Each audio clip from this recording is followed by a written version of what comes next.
Hello students, हम लोग class 11th commerce में अकाउंटेंसी में अपना चैप्टर नंबर 2 जो था वो चल रहा था, जिसमें हम लोग अकाउंटिंग इक्वेशन कर रहे थे। ठीक है, जिसमें क्वेश्चन नंबर 9 हम देखते हैं। मैसर्स विपिन ट्रेडर्स के शोध निम्नलिखित है। लेखांकन समीकरण की सहायता से सौदों का प्रभाव परिसंपत्तियों, देयताओं एवं पूंजी पर दिखाइए। अब हमें पता है कि हमारी जो है कि इसमें जो एसेट्स जो है वो आपकी इक्वल होती है लाइबिलिटी की।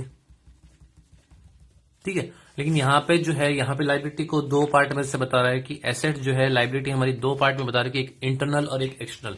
इंटरनल को जो हम कैपिटल बोलते हैं और एक्सटर्नल एक अपनी, जिसके लिए लाइबिलिटीज वर्ड यूज किया गया। ठीक है, मतलब यही। तो अब यहाँ पे यही बोल रहा है कि प्रभाव परिसंपत्ति यानी एसेट्स, देयताओं मतलब लाइबिलिटी और कैपिटल। ठीक है, यानी ये दोनों अपनी लाइबिलिटी ही है। ठीक है, अब इसके बाद देखो, ये ट्रांजेक्शन हमें बता रखे हैं, इन ट्रांजेक्शन को हमें रिकॉर्ड करना है। तो उससे पहले आपको पूरे की ट्रांजेक्शन पढ़ने, क्योंकि इसमें कौन कौन सी हेडिंग अपनी एसेट साइड में और लाइबिलिटी साइड में आने वाली, उनको हमें देखना है। तो लाइबिलिटी साइड में दो तो ये होगी, रोकड़ धनराशि से व्यापार प्रारंभ किया। कैश एसेट साइड में मतलब कैश का कॉलम बनाना है और उधर कैपिटल का बनेगा ही। नगद पर माल खरीदा, स्टॉक का बनाना पड़ेगा। फर्नीचर खरीदा, आर के फर्नीचर से फर्नीचर खरीदा, नगद का नाम नहीं है, हमने उधार खरीदा है। तो आपको फर्नीचर, एक तो एसेट साइड में फर्नीचर का बनेगा और लाइबिलिटी साइड में आपको मतलब कि ये जो देयताएं हैं, लाइबिलिटी है, इसकी जगह क्रेडिटर वर्ड यूज करोगे। पारुल ट्रेडर्स को माल, अब यहाँ पे थोड़ा सा सही कर लेना, बुक में गलती दे रखी है, यहाँ पे लिख रखा है पारुल ट्रेडर्स को माल, माल क्रय लिख रखा है, विक्रय वर्ड यूज करना है। पारुल ट्रेडर्स को हमने माल विक्रय किया है, तो इसको सही कर लेना। बुक में क्रय दे रखा है, परचेज दे रखा है, ये परचेज नहीं सेल्स है, नगद का नाम ही नहीं है। इसका मतलब क्या है, हमने पारुल ट्रेडर्स को उधार माल बेचा है। बिल संख्या बता रखी है, लागत 7,000 का माल कितने में दिया है, 9,000 में। ढुलाई का भुगतान, ये जो खर्चा हमने किया है, ठीक है, कोई भी ट्रांसपोर्टेशन चार्ज 100 रुपए का। आरके फर्नीचर्स को, अब यहां पर ध्यान रखना कि अगर कुछ आउटस्टैंडिंग एक्सपेंसेज होता तब हमें उसका अकाउंट बनाना पड़ता लाइबिलिटी साइड में अलग से। आरके फर्नीचर को रोकड़ का पूर्ण भुगतान किया, मतलब इस क्रेडिटर को अपना पेमेंट कर रहे हैं। नगद विक्रय 10,000 का माल 12,000 में बेचा। किराया प्राप्त किया 4,000 रुपए।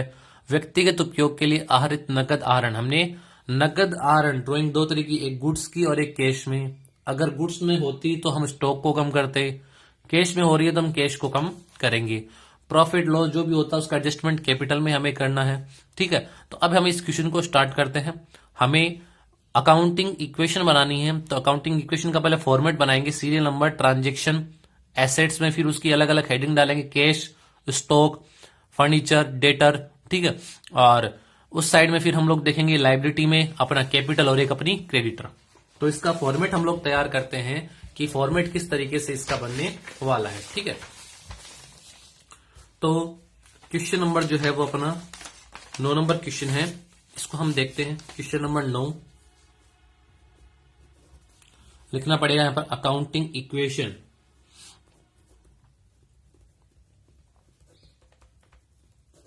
अकाउंटिंग इक्वेशन, ठीक है, जिसमें फॉर्मेट तैयार करें, सीरियल नंबर,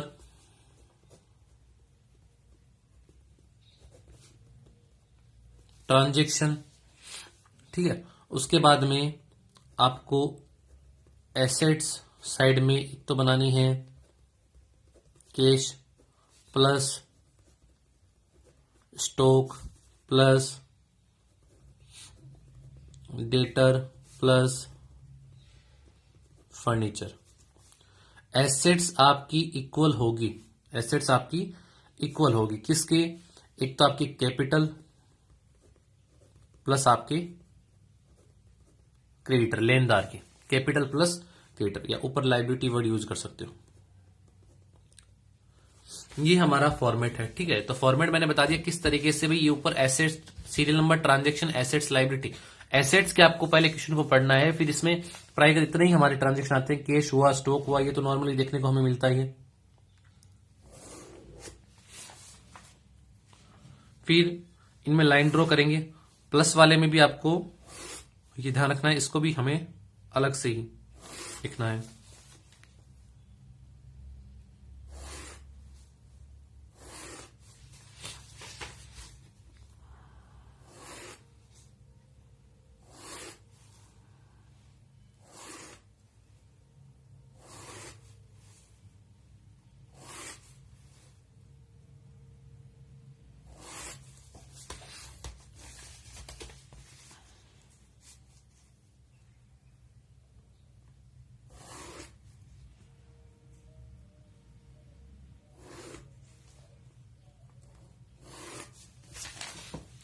ये हमने फॉर्मेट बना लिया। अब इसको स्टार्ट करते हैं।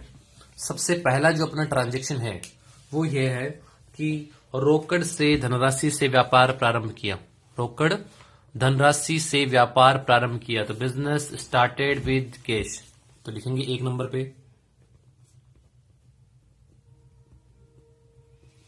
Business started with cash. हमने नगद लगाकर व्यापार प्रारंभ किया। कितनी कैश लगाई है? 1,25,000। तो हमारे यहां पर देखो कैश का बैलेंस 1,25,000 से बढ़ जाएगा। स्टॉक पर कुछ फर्क नहीं पड़ेगा, ठीक है। और डेटर पर कुछ नहीं है, फर्नीचर नहीं है अभी तक। इक्वल आपकी कैपिटल 1,25,000 और क्रेडिटर। जैसे ही एक ट्रांजेक्शन आपका होता है लाइन ड्रॉ कर देंगे और लिख देंगे new equation. New equation. Cash कितनी है? 1,25,000 प्लस, वैसे ध्यान रखना आपकी प्लस के चिन्ह जो है न्यू इक्वेशन में ही यूज करना। प्लस, प्लस का सिंबल, इक्वल 1,25,000 और ये। अब देखो सेकंड ट्रांजेक्शन क्या है। अब यहां से एक्चुअल में अपना किसी स्टार्ट हो रहा है। नगद माल खरीदा 50,000 रुपए। Goods purchase on cash basis, कि हमने नगद माल खरीदा। कितने का खरीदा है? 50,000 का नगद माल खरीद रहे हैं। तो देखो नगद माल खरीदेंगे तो पेमेंट करेंगे। पेमेंट करेंगे तो अपनी कैश क्या होगी? 50,000 से कैश कम हो गई। और स्टॉक जो है अपना, यानी गुड्स जो है अपना यहां जाएगा, स्टॉक का बैलेंस बढ़ जाएगा। बाकी ना तो नगद खरीदा है, डेटर, फर्नीचर, कैपिटल, क्रेडिटर पे कोई फर्क पड़ेगा। जैसे ही अपना एक ट्रांजेक्शन होता है हम लोग लाइन ड्रॉ कर देंगे और लिख देंगे अपना new equation. New equation. Cash कितनी है? 1,25,000 में से 50,000 गए, कितने आ गए?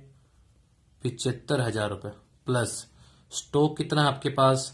50,000, ठीक है। प्लस डेटर है नहीं, फर्नीचर नहीं है, इक्वल कैपिटल आपकी एज इट इज 1,25,000 रुपए। क्रेडिटर नहीं है, ठीक है। जैसे ही ये ट्रांजेक्शन हुआ न्यू इक्वेशन आ चुकी है। अब अगला ट्रांजेक्शन हम लोग रिकॉर्ड कर देंगे। अगला ट्रांजेक्शन क्या है? आरके फर्नीचर से फर्नीचर खरीदा। नगद का नाम ही नहीं आया, हमने 10,000 का फर्नीचर उधार खरीदा है। तो furniture purchase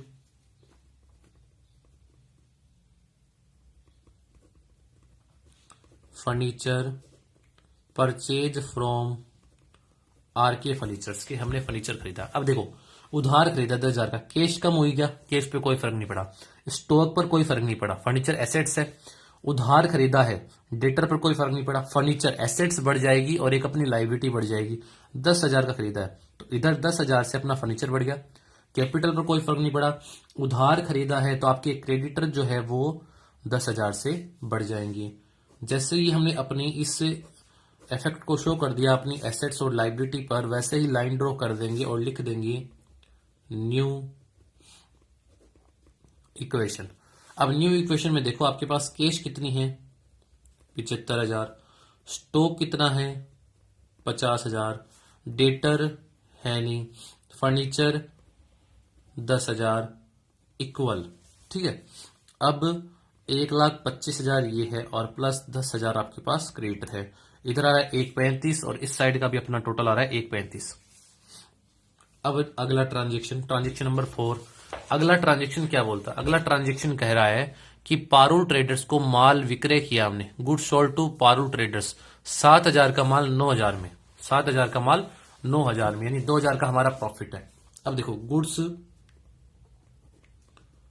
sold to Parul, good sold to Parul traders को हमने माल बेचा है, ठीक है।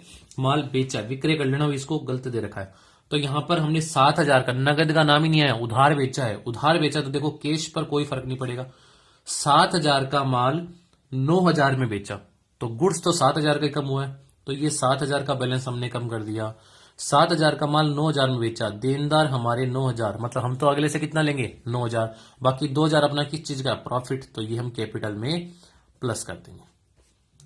जैसे ये ट्रांजेक्शन हुआ हमने लाइन ड्रॉ कर दी और लिख देंगे इसमें new equation. New equation. Cash कितनी है आपके पास 75,000 प्लस स्टॉक कितना था 50 का था 7,000 का आपने बेच दिया, कितना रह गया आपके पास 43,000 प्लस 9,000 के डेटर 10,000 का फर्नीचर इक्वल 1,25 और 2,000 कितना आ गया 1,27,000 प्लस क्रेडिटर आपके 10 के 10,000। ठीक है, अब देखो नेक्स्ट आगे, नेक्स्ट क्या है ढुलाई का भुगतान क्या मतलब ट्रांसपोर्टेशन चार्ज अपना कितना 100 रुपए। तो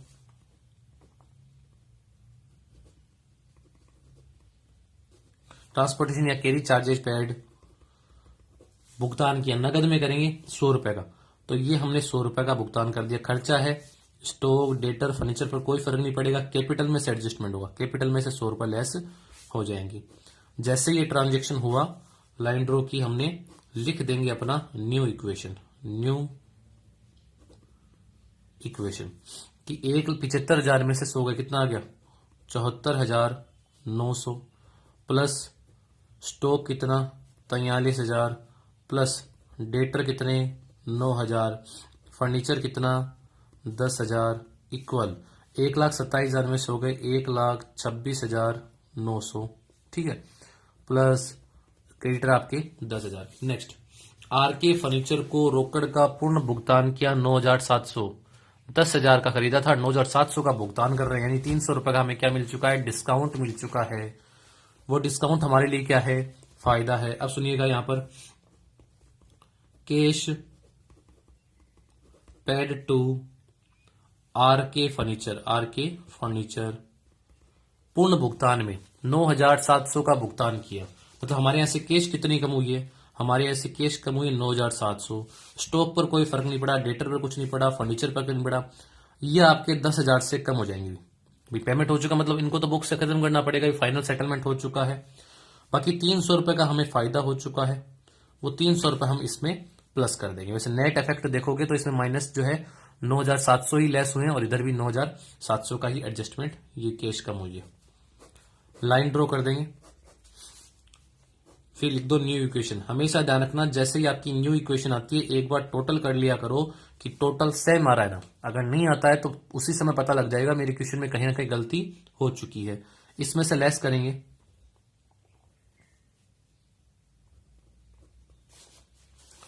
65,200 प्लस 43,000 9,000 10,000 1,27,200 और इधर क्रेडिटर है ही नहीं। नेक्स्ट ट्रांजेक्शन नंबर 7, अगला है नगद विक्रय केस सेल। 10,000 का माल 12,000 में बेचा, 10,000 का माल 12,000 में नगद बेचा है। हमारे पास कैश कितनी आएगी, हमारे पास कैश आएगी 12,000 रुपए, कैश आएगी 12,000, तो कैश का बैलेंस 12,000 से बढ़ा दिया। 10,000 का माल बेचा है 12,000 में, गुड्स तो कितना कम हुआ 10,000 का ही होगा, नगद बेचा है तो डेटर पर कोई फर्क नहीं पड़ेगा। 1,27,000 अपने कैपिटल में है, प्रॉफिट होता है तो इसमें प्लस होता है, 2,000 का प्रॉफिट हो गया तो इसमें प्लस कर दो, और क्रेडिटर अपने है नहीं, ये 1,27,200 है, थोड़ा सा ध्यान रखना। फिर जैसे ही हमने इसको शो कर दिया अपनी न्यू इक्वेशन आएगी, न्यू इक्वेशन 12,000 इसमें प्लस हमने कर दिए, ये 65,200 में से 12,000 इसमें और प्लस कर देंगे 77,200 प्लस इसमें से 10,000 लेस कर देंगे 33,000 प्लस 9,000 अपना डेटर्स प्लस 10,000 अपना फर्नीचर इक्वल 1,27,200 और कैपिटल में 2,000 हमने ऐड कर दिया, कितना आएगा 1,29,200। कैपिटल अपने क्रेडिटर अपने है नहीं। ठीक है, इसके बाद किराया प्राप्त किया रेंट रिसीव्ड, इनकम है रेंट रिसीव्ड, किराया प्राप्त किया कितना 4,000 रुपए, कैश का बैलेंस 4,000 से बढ़ गया, स्टॉक पर कोई फर्क नहीं पड़ेगा, इनकम है कैपिटल में ऐड कर दो 4,000 रुपए। ठीक है, और अपना इस साइड में कोई फर्क नहीं पड़ेगा। जैसे ये हुआ हम लाइन ड्रॉ कर देंगे और लिख देंगे न्यू इक्वेशन। यहां पे हमने लिख दिया न्यू इक्वेशन। अब केस का बैलेंस देखो कितना है, 77,200, इसमें 4,000 ऐड कर देंगे, कितना आ गया 81,200, प्लस स्टॉक आपका 33,000, प्लस डेटर आपके 9,000, प्लस फर्नीचर आपका 10,000 इक्वल 1,29,200। इसमें 4,000 और जोड़ देंगे, ठीक है, कितना आ गया 1,33,200, 1,33,200। अब देखो आगे ट्रांजेक्शन नंबर 9 और लास्ट ट्रांजेक्शन अपना है व्यक्तिगत प्रयोग के लिए आहरित नगद राशि, cash withdrawal for personal use. कितने रुपए 3,000, cash withdrawal for personal use, withdrawal for personal use. Cash कम हो रही है, कितने 3,000 रुपए, तो कैश के बैलेंस में से 3,000 रुपए कम कर देंगे। स्टॉक पर, डेटर्स पर, फर्नीचर पर कोई फर्क नहीं पड़ेगा, ड्राइंग है तो एडजस्टमेंट अपना कैपिटल में से भी हम इसको लेस कर देंगे। जितने भी एक्सपेंसेस लॉस होते हैं उनको कैपिटल में से लेस करेंगे, इनकम प्रॉफिट आ रहा है तो उसको कैपिटल में ऐड करेंगे। इतनी ट्रांजेक्शन है। यहां पे आप लोग लिख दो फाइनल इक्वेशन, फाइनल इक्वेशन। अब आपके पास कैश कितनी है, कैश आपके पास आ गई